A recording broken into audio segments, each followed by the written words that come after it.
That thing I actually used my eye to see was never a glitch. It was never a glitch. That was caught in the act. It was caught in the act. And the moment he realized, he just wanted to adjust himself on time. He just wanted to, but his eyes are still blinking.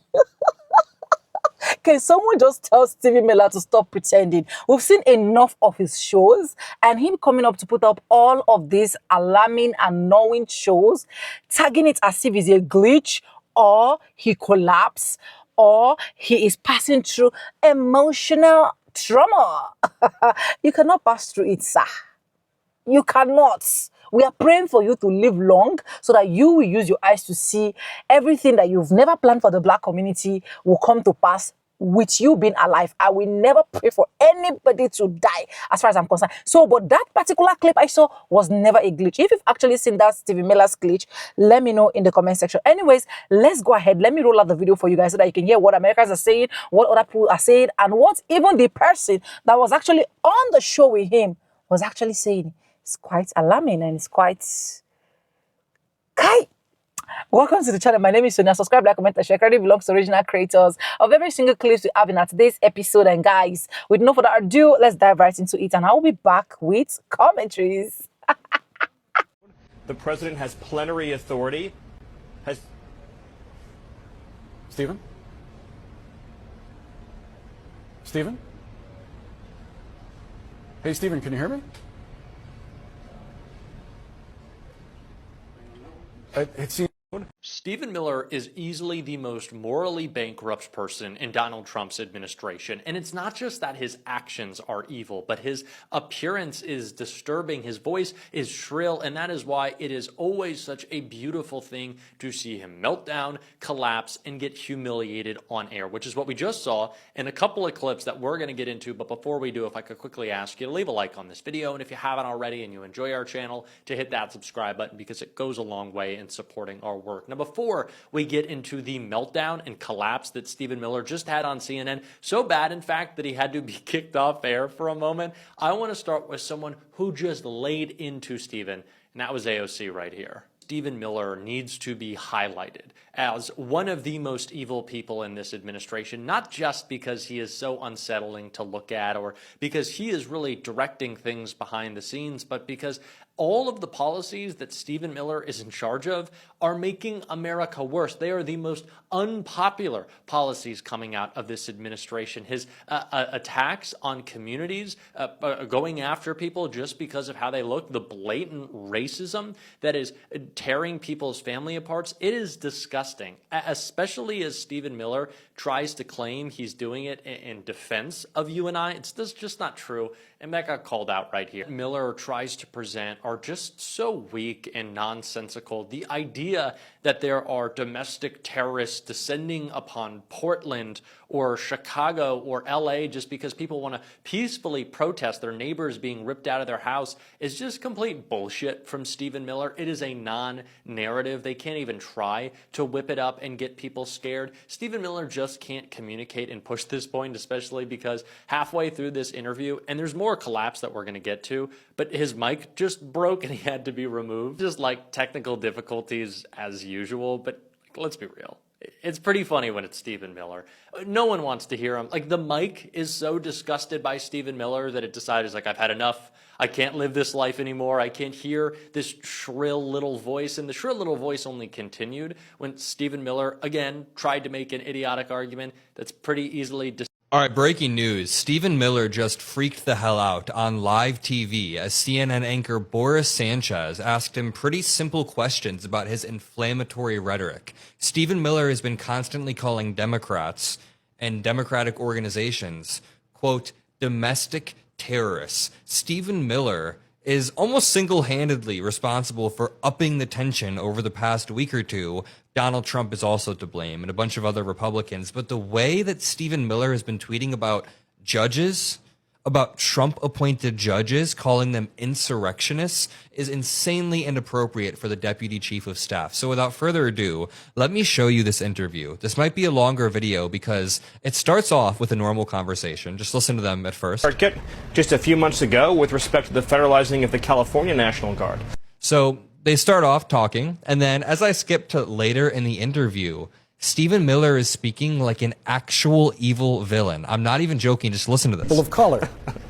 When you say the word blacks like that, when you go blacks, it's kind of a tell that you're a little bit, let's say, old-fashioned. Just say like black Americans or black people. Is that too picky? I don't know. I always, when people say blacks, rubs me the wrong way. But let's go back to this first clip. When Stephen Miller first pops on CNN, he's asked by Boris Sanchez, a CNN host, if they are going to abide by the court ruling recently. You have safety. Stephen Miller is being dishonest here. The judge said that there was no demonstrable evidence. There was zero evidence proving that there was insufficient local resources to deal with crime. In fact, crime has been decreasing in all of the cities that we're talking about, whether it's Portland or LA or Chicago. Yes, crime still exists.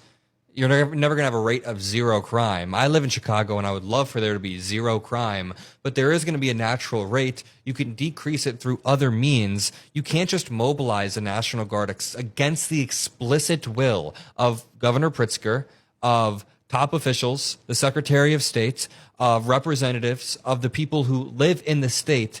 Nobody really wants the National Guard here. In this next clip, Stephen Miller then claims that in Portland, ICE officers have to battle Antifa. This is where it starts to get a little bit more heated because Boris Sanchez provides some pushback, which I'm glad for.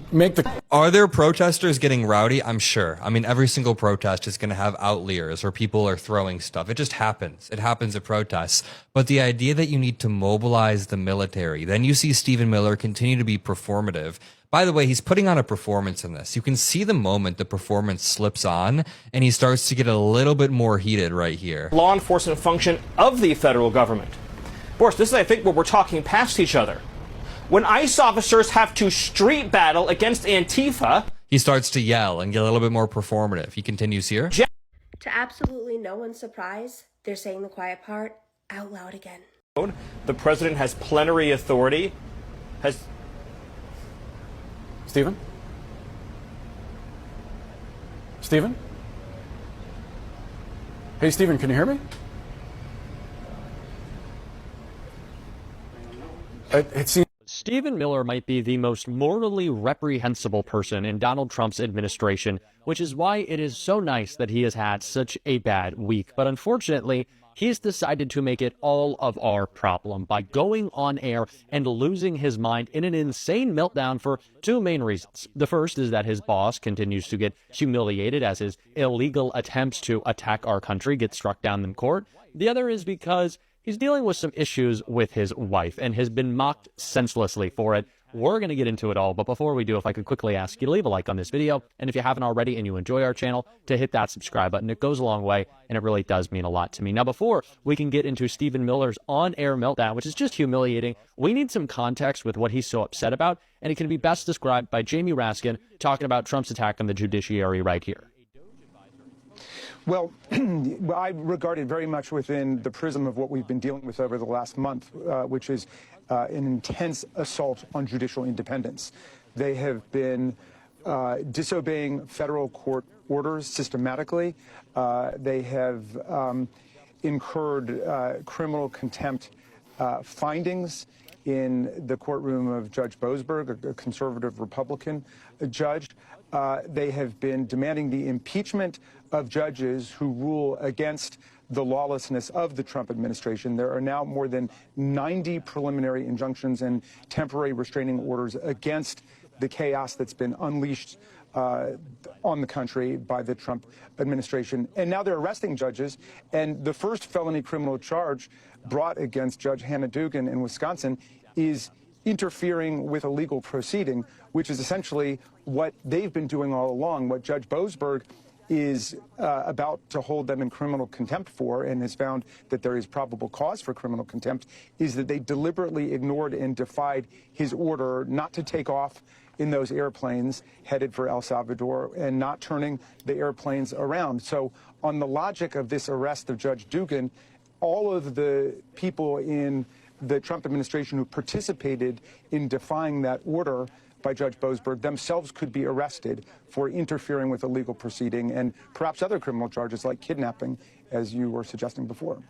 It is Donald Trump's sole objective, it seems, in this presidency to attack any institution that takes power away from him, or not takes power away from him, but puts a check on his power, as is our system of government. So he set his sights on the judiciary, attacking, arresting, trying to undermine judges. Currently, he's in contempt of court, but Donald Trump doesn't really seem to care. He is going to malign anyone who stands up to his illegal actions as some radical left judge, even when those judges were appointed by him and his first term. And that was a tough reality that Stephen Miller was. He didn't glitch. Yeah, he's trying to pretend that there was a glitch. There wasn't a glitch. He knew that in that moment, he said way too much. The authority, what does that mean? I had never heard of that term. And so I went right on over to Google to ask Google, what does plenary authority mean? Plenary authority is the full, complete, and absolute power to act on a specific matter without any limitations. This concept grants the holder would be Donald Trump, unrestrained power in a particular area and is often used in public law, such as Congress's Commerce Clause power or its power to legislate on Native American affairs. The key characteristics of plenary power: complete power. It signifies absolute and unqualified power over a particular subject. No limitations. When an entity has plenary authority, it operates without any constraints or restrictions within its scope. Broad scope. The power is wide-ranging and encompasses all aspects of the matter in question. Examples in public law: Commerce Clause. Congress's power to regulate interstate commerce is an example of plenary power, allowing it to legislate on this subject fully. Indian affairs.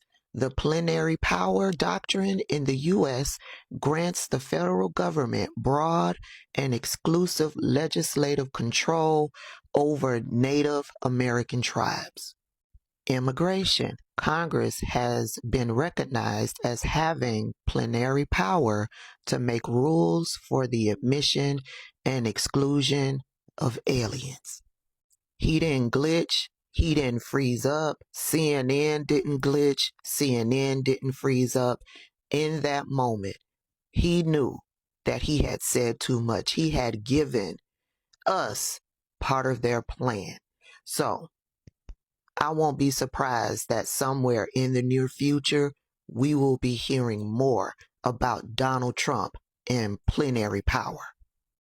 I can tell you for a whole fact that a lot of folks are even saying if he actually collapsed, it's actually going to be like the best scene. When I went to the comment section, it was crazy, honestly. A lot of people were like, instead of even pretending that there's actually a glitch, why not just collapse? Like, let's know that you have collapsed. So that we can call the emergency ambulance. But anyways, that's not my wish for him right now. But seeing him act up like this, it's quite hilarious. I don't know if they don't read their scripts, if they don't read their script before coming out to sit on a live show, because I believe that most of these things they come there to come display, they have their script with them. You do not dare go there and say this. If they ask you like this, turn it like this. If you were asked an anonymous question that you don't even know any idea about it, keep short and act as if there is a glitch. And if you're acting as if there is a glitch, why are you blinking your eyes? Why are you making a lot of us to see that, yes, this thing is actually an acting? Because why did it start from when you were supposed to answer one of the most important questions and then you're if it is a glitch, why didn't the glitch actually affect your next opponent that is actually broadcasting? Although I know they can stay in different region and then do their broadcast. But your opponent was even calling you like, Steven.